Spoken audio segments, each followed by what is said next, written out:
Oke guys, buat kalian yang sedang bingung mau rakit PC tapi nggak ada pegangannya, jadi gua akan kasih kalian racikan PC doang. Ini budgetnya 7 jutaan, memakai prosesornya AMD Ryzen ya.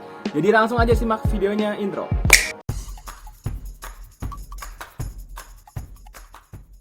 Hai semuanya, buat kalian yang mau rakit PC atau bingung, jadi di sini gua akan kasih kalian racikan PC. Jadi kalian udah ada pegangan ya kalau misalkan kalian mau rakit PC ke toko komputer gitu ya. Jadi kalian nggak perlu bingung dan nggak perlu sampai kayak muter otak gitu kalau ditanya-tanya sama yang penjualnya. Jadi kalian di sini tinggal catat aja atau mungkin kalian tinggal klik link yang gua taruh di deskripsi gitu ya.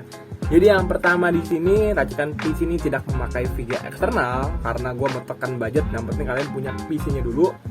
Ini PC itu upgradable banget dan ini PC berproses ya, jadi bisa di-upgrade lagi dikit-dikit gitu ya. Jadi untuk prosesornya gue ambil AMD Ryzen 5 5600G. Ya, jadi kenapa gue ambil ini supaya bisa kita tekan budget, tidak perlu memerlukan VGA eksternal gitu. Misal kalian mau upgrade pun bisa pakai RTX 2060 juga gue saranin sih, karena ini prosesornya kencang termasuk ya gitu ya. Jadi kenapa gue ambil prosesor ini, karena prosesor ini kualitasnya udah tinggi banget, mantap banget gitu ya. Jadi VGA nya gue tekan dulu supaya prosesor ini bisa tampil terlebih dahulu.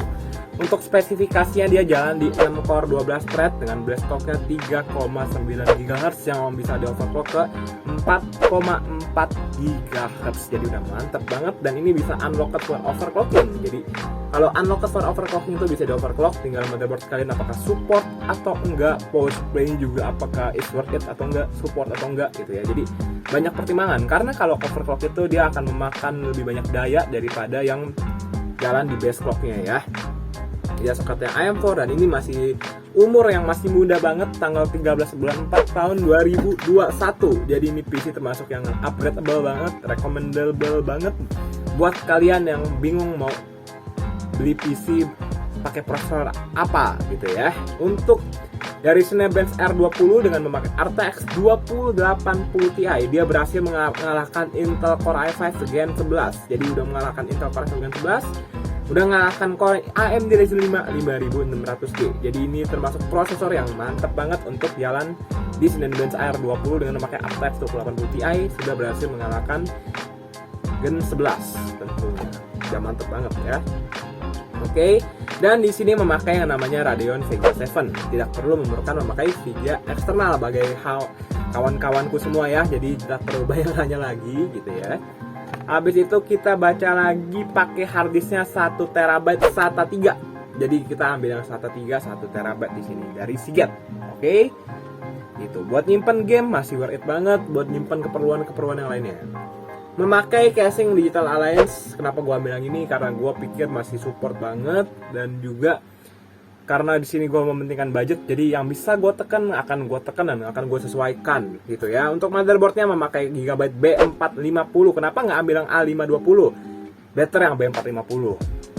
Makanya gue masih ambil yang agak serinya di atasnya lah.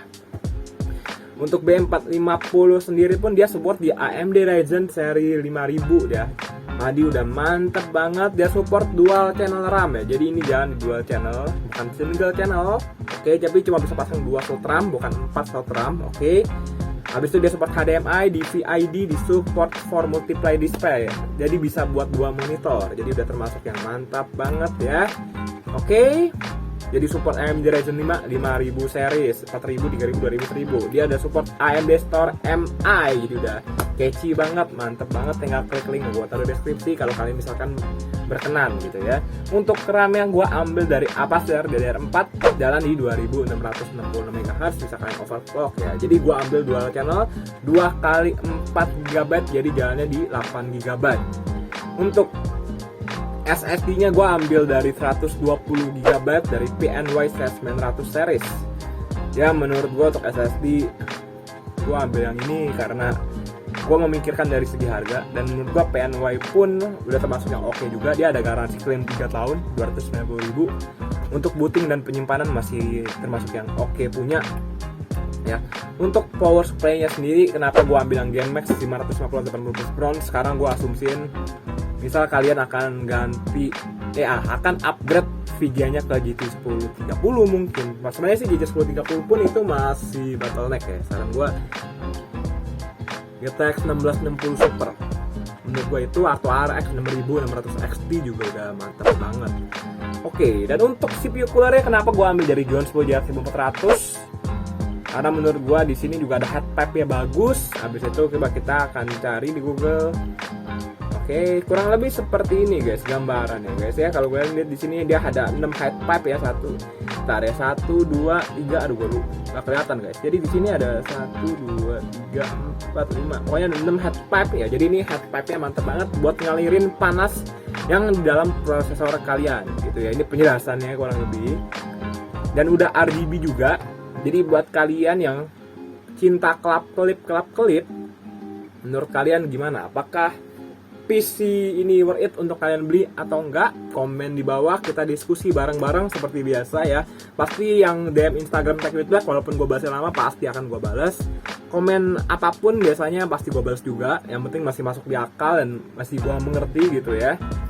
So ya udah, buat kalian yang penasaran sama gamenya, benchmarknya seperti apa, bisa dapat jalan game apa aja, atau mungkin kalau editing renderingnya berapa lama, oke langsung aja simak videonya.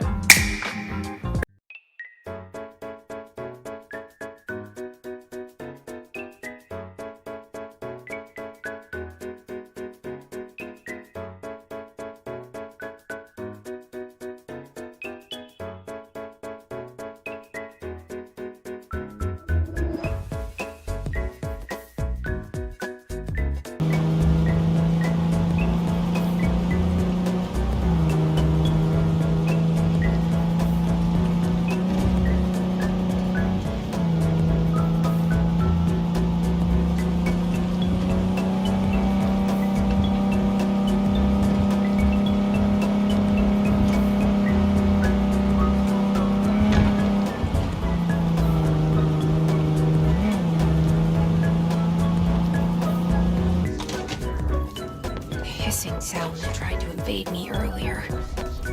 The hiss burrowing into everything in this place. Is this your enemy? Alright, it's our enemy.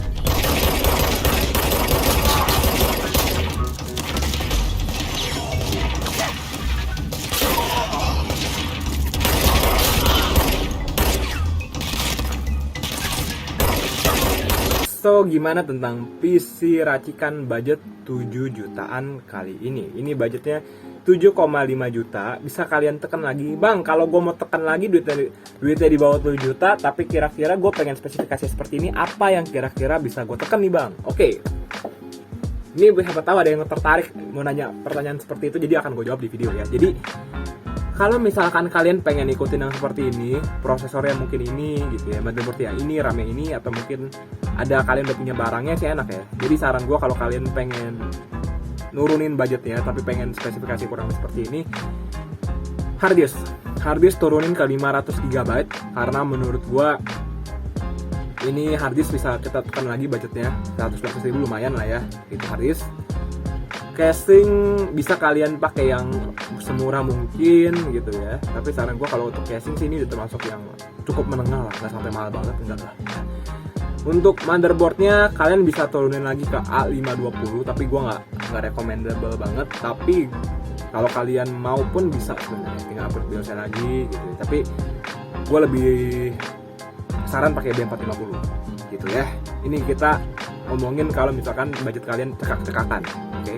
Untuk RAM-nya kalian bisa turunin dulu ke 4 GB single channel, nggak apa-apa. Kalau untuk RAM RAM itu masih bisa kalian pending dulu. Kalau untuk RAM bisa dual channel, bisa single channel, bisa. Saran gue RAM kalian pending dulu kalau misalkan uang kalian cekak, karena RAM 300.000 pun lumayan, bisa kalian tekan lagi budgetnya. Kalau kalian tekan budget semua kan bisa lah. SSD gue selalu saranin tiap racikan PC gue, setiap video gue selalu menyarankan untuk memakai SSD. Tapi kalau misalkan kalian ngotot mau pakai SSD ya udah gitu. Tapi gue selalu menyarankan pakai SSD. Tapi kalau misalkan kalian nggak mau, nggak apa, misalkan kalian budgetnya kurang, nggak bisa pakai SSD, repot ntar buat bootingnya lagi, saran gue sih udahlah mending pakai SSD. Tapi balik lagi ke kalian, oke? Power supply jangan deh, power supply malah kalau bisa upgrade lagi ke Corsair nih. supply udahlah ya. Kalau power supply itu kalau kalian sampai downgrade power supply, jangan salahin gue di kemudian hari, komputer kalian umurnya nggak bakal panjang. Ini gue ngomong pahit-pahitan aja bro. Ya jangan ngotot ya, untuk power supply gue berani debat gitu. Kalau untuk yang kayak RAM gue masih bisa kita sorting lah. Kalau untuk power supply saran gue jangan main-main sama power supply deh, bahaya. Impactnya bisa motherboard rusak, prosesor rusak, VGA rusak, kalian bisa nangis ntar. Oke? CPU cooler bisa pakai bawaan standar aja, nggak ada persoalan. Kalian tekan lagi budget 200.000, paling bisa jadi 6 jutaan lah. Oke, so gua rasa video sampai sini dulu. Jangan lupa untuk like, comment, dan subscribe kalau kalian merasa video Techwood ini bermanfaat buat kalian semua. Dan buat kalian yang mau gua rakit PC, mungkin kalian bisa langsung DM aja Instagram Techwood Black, kita bakal tukar pikiran dan bisa jadi nggak gratis lah ya. Masa gue kasih jasa nggak dikasih bayaran gitu kan. Ya udah, sampai jumpa. Sampai jumpa di video Techwood Black selanjutnya. Semoga kalian sehat selalu dan sukses. Oke, bye bye.